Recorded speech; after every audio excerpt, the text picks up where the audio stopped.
وہ تیرا فلاں بندہ، یہ جو گنڈا بنا ہوا ہے، تیرا فلاں بندی وہ جو ظلم کر رہی ہے، یا اللہ جس پر تشدد ہوا، سنو پھر کہاں سے کام خراب ہوتا ہے ظلم کرنے والے کا. جب بندہ کرسی پر ہوتا ہے نا، پاور میں، تو جب بندہ پاور میں ہوتا ہے تو وہ سوچتا ہے کہ میں نے تو ہمیشہ ایسے ہی رہنا جیسے آج ہوں. بندہ سوچتا ہے کہ بس ایسے ہی رہے گا سب کچھ.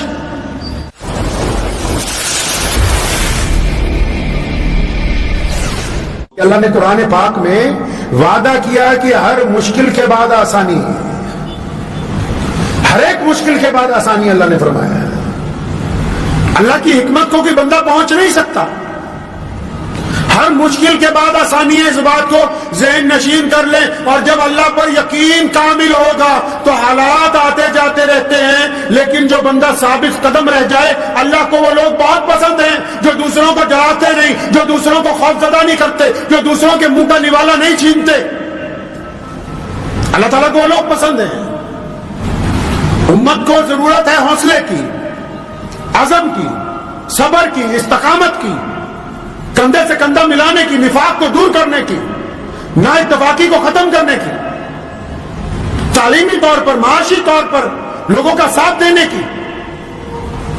اب وہ تمام اگر امور کو چھوڑ دیا جائے اور صرف یہ سمجھا جائے کہ اکیلی عبادات کے بل کے اوپر ہم آگے بڑھیں گے، نہیں. پیارے نبی صلی اللہ تعالی وسلم نے طریقے واضح فرمائے کہ کس وقت میں کیا کام امت مسلمہ کو کرنا ہے.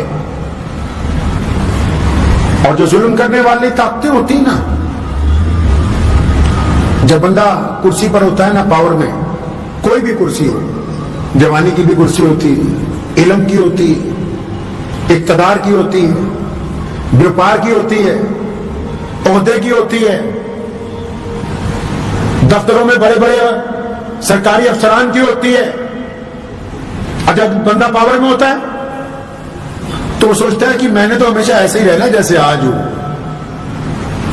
بندہ سوچتا ہے کہ بس ایسے ہی رہے گا سب کچھ. اور اس بندے کو راضی کرنے کے لیے اس کے جو ماتحت ہوتے ہیں وہ ہر جائز ناجائز کام کو کہتے ہیں کہ جناب آپ جو کہہ رہے ہیں وہی اچھا ہے. حکمرانوں کو خراب کون کرتا ہے؟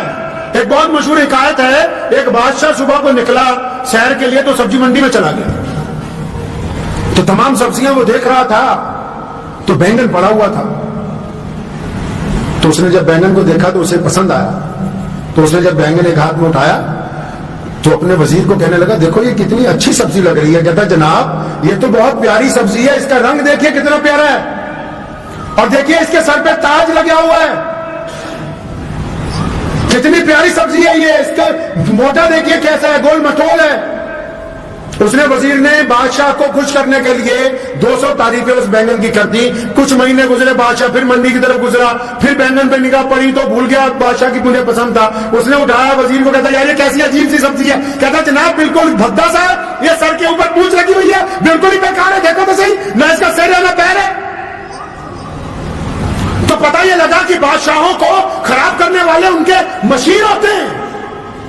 اس ضمن میں ایک بڑا خوبصورت واقعہ صحابہ کرام رضی اللہ تعالیٰ اجمعین کی جماعت میں سے بھی نظر آتا ہے. جب سیدنا عثمان رضی اللہ تعالیٰ عنہ کے دور میں اور پھر سیدنا علی مرتضیٰ رضی اللہ تعالیٰ عنہ کے دور میں کئی جگہ بغاوتیں ہوئی نا، تو جو ان کے ہم اثر دوست تھے وہ گئے، انہوں نے جا کے کہا خلفائے راشدین سے، ان حضرات سے الگ الگ وقت میں کہ ابو بکر اور عمر کے دور میں تو ایسے ایسے فتح ہوئی، آپ کے دور میں فلاں فلاں جگہ بغاوت ہوئی. بڑی خوبصورت بات مولا علی رضی اللہ تعالیٰ عنہ نے فرمائی تھی. فرمایا وہ جو پہلے خلیفہ گزر گئے نا ان کے مشیر ہم تھے اور ہمارے مشیر تم جیسے لوگ ہیں.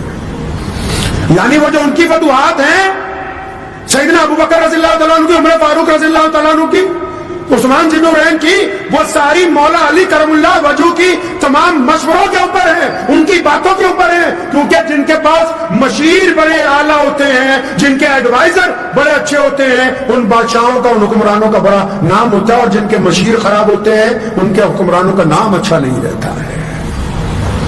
تو یہ ضروری نہیں ہے کہ ہم اقتدار میں جہاں بیٹھے ہیں، ہم سے پہلے پتہ نہیں کون بیٹھا ہوگا یہاں پر. اور جو لوگ ظلم کرتے ہیں، ظلم صرف بڑی بڑی حکومتیں ہی نہیں، جو گھروں میں بھی ظلم کرتے ہیں، جو کاروبار میں ظلم کرتے ہیں، جو مزدوروں میں ظلم کرتے ہیں، جو ناجائز کسی کو تنگ کرتے ہیں، وہ جب ظلم کرتا ہے نا بندہ، وہ سوچتا ہے بس میں ہی ہوں، آگے پیچھے تو کوئی ہے نہیں، سارے لوگ میرے ساتھ ہیں. تو پھر آج کل تو یوٹیوب کا دور ہے نا، نکالیے گا بہت سارے واقعات ایسے ملتے ہیں. یہاں بھی کئی واقعات ہیں بڑے بڑے شہروں میں. آپ ابھی کہیں جاؤ گے جو بڑی بڑی پرانے دور کی بڑی بڑے محل بڑی بڑی حویلیاں کھنڈر بنی ہوئی ہیں. کیا بات ہو گئی؟ کہاں چلے گئے ان میں رہنے والے لوگ جو کہتے تھے ہمارے مقابلے میں کوئی عالم نہیں ہے, ہمارے مقابلے میں کوئی کاروباری نہیں ہے, ہمارے مقابلے میں کوئی سرمایہ دار نہیں ہے, ہم سے بڑا کوئی چودھری نہیں ہے؟ کہاں گئے؟ کیا ہوا؟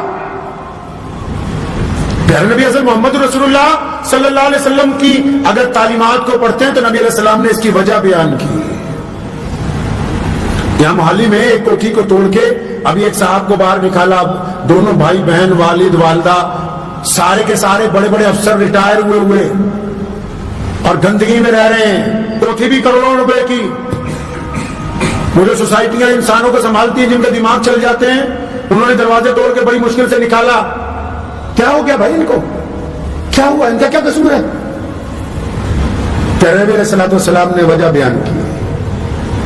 فرمایا جب کوئی بندہ, سنو سارے دل تھام کے, چاہے کوئی حکومت کی کرسی پہ بیٹھا ہے, چاہے کسی کا اپنے گھر میں دبنگائی ہے, چاہے کسی کی اپنے بازار میں دبنگائی ہے, چاہے کسی کی کاروبار میں ہے, چاہے کوئی مسجد مدرسے میں دبنگائی کرتا ہے, سارے ہی سن لیں.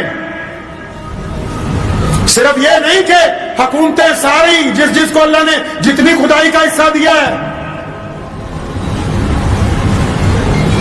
جب بندہ دبنگائی کرتا ہے نا تو نبی علیہ الصلوۃ والسلام نے فرمایا, حدیث کا مفہوم ہے کہ جب بندہ کسی ایسے آدمی کے ساتھ زیادتی کرتا ہے جو سامنے سے جواب نہیں دیتا. سنیں نبی علیہ الصلوۃ والسلام نے فرمایا, پیارے پیغمبر نے کہا کہ جب کوئی بندہ کسی ایسے بندے پر ظلم کرتا ہے جو آگے سے بولتا نہیں ہے, جب کوئی بندہ کسی ایسے پر تشدد کرتا ہے جو آگے سے چپ ہو جاتا ہے, خاموش ہو جاتا ہے, آگے سے کوئی بولتا ہی نہیں, چاہے وہ بیوی ہو, چاہے وہ پڑوسی ہو, چاہے وہ دیندار لوگ ہوں, چاہے وہ بددین لوگ ہوں, چاہے وہ مسلمان ہو, چاہے وہ غیر مسلم ہو, جو بھی آدمی اپنی طاقت کا غلط استعمال کرتا ہے, اور جب وہ کسی پہ استعمال کرتا ہے نا تو جس پہ طاقت استعمال کرتا ہے, طاقت دو طرح کی استعمال ہوتی ہے. جب طاقت استعمال کرتا ہے نا تو سامنے والا چلاتا ہے, گالی دیتا ہے, بدتمیزی کرتا ہے. لیکن یہ جو حدیث ہے, جب بندہ طاقت استعمال کرتا ہے نا تو سامنے والا جب چپ ہو جائے, جب چپ ہو جائے, ڈر جائے, سہم جائے, خاموش ہو جائے, تو پھر فرشتے اللہ کے پاس جاتے ہیں کہ اللہ وہ تیرا فلاں بندہ, یہ جو گنڈا بنا ہوا ہے, تیرا فلاں بندی وہ جو ظلم کر رہی ہے, یا اللہ جس پر تشدد ہوا وہ سامنے والا چپ ہو گیا ہے, بولتا نہیں ہے, ڈر گیا ہے.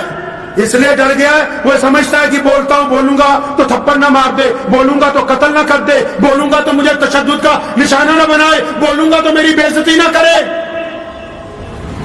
جب گنڈا بندہ دبنگائی کرتا ہے نا کسی ایسے بندے پر جو اتنا مظلوم ہوتا ہے, اتنا وقت کا مارا ہوا ہوتا ہے نا, چپ بھی ہو جاتا ہے, بالکل خاموش ہو جاتا ہے نا, فرشتے حق تعالیٰ کو کہتے ہیں کہ الہی, اے رب العالمین, تیرا فلاں بندہ تو بالکل چپ ہو گیا, بالکل خاموش ہو گیا, ڈر گیا. سنا پھر کہاں سے کام خراب ہوتا ہے ظلم کرنے والے کا, جب ظلم سہنے والا بالکل چپ ہو جاتا ہے تو رب جس نے یہ دنیا بنائی, وہ الہ جو کائنات کا مالک ہے, وہ دنیا کے لوگ جس کو ایشور کہتے ہیں, جس کو ہم اکال پرخ کہتے ہیں, وہ خدا جو تمام کائنات کا پالن ہار ہے, جب بندہ چپ ہو جاتا ہے نا پھر اللہ فرشتوں کو کہتے ہیں اچھا وہ سامنے والا میرا بندہ گھبرا گیا, سہم گیا, ڈر گیا, چپ ہو گیا, تو اچھا اٹھاؤ قلم, لکھو اب جو یہ ڈر گیا ہے اس کی طرف سے بدلہ اس کا رب لے گا. اور جب رب بدلہ لینے پہ آتا ہے بندے کی مت مار دیتا ہے, دنیا کی کوئی طاقت پھر اس کا ساتھ نہیں دیتی ہے, انسان کی مت مار دیتا ہے خدا. پھر چنگی کوٹھیاں ویران ہو جاتی ہیں, کاروبار اجڑ جاتے ہیں, جوانیاں برباد ہو جاتی ہیں, جسم میں روگ پیدا ہو جاتے ہیں. یہ ایسے نہیں ہوتے, یہ ظلم کی وجہ سے ہوتے ہیں.